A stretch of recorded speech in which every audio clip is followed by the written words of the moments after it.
Këto janë 3 shenjat të horoskopit që do të kenë më shumë fat sot. Dashi, sot janë ndër shenjat më të favorizuara, energjia jote është rikthyer fuqishëm dhe të jep shtys për të marrë iniciativa që më parë i kishe shtyr. Në punë ke mundësi të dallosh nëse vepron me zgjuarsi dhe jo me impuls.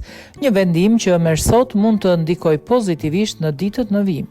Në dashuri, ka ngrohtësi dhe afrimitet më të madh. Çiftet gjejnë përsëri harmoni, ndërsa beqarët kanë mundësi për njohje interesante. Është një ditë që duhet besosh më shumë tek vetja dhe të veprosh me vetë kontroll.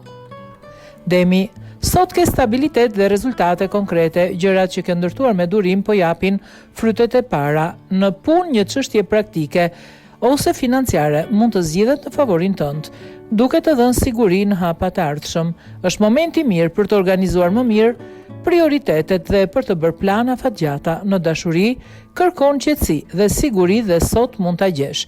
Marrëdhëniet bëhen më të forta, ndërsa beqarët mund të tërhiqen nga persona serioz. Dita të favorizon në çdo vendim që kërkon logjik dhe qetësi. Peshqit, intuita jote sot është shumë e fortë dhe të udhëheq drejt zgjedhjeve të sakta. Ke një ndjeshmëri të thellë që të ndihmon të kuptosh situata dhe njerëz më mirë se zakonisht. Në punë një ide ose ndjesie brendshme mund të rezultojë vendimtare për një hap të rëndësishëm. Në dashuri, dita është e mbushur me emocione të sinqerta dhe aftësi të forta. Marrëdhëniet thellohen dhe bëhen më reale. Edhe nëse je vetëm, mund të ndjesh një ndryshim pozitiv në mënyrën se si shikon lidhjet. Sot është një ditë për të ndjekur instinktin edhe për të mos dyshuar tek vetja.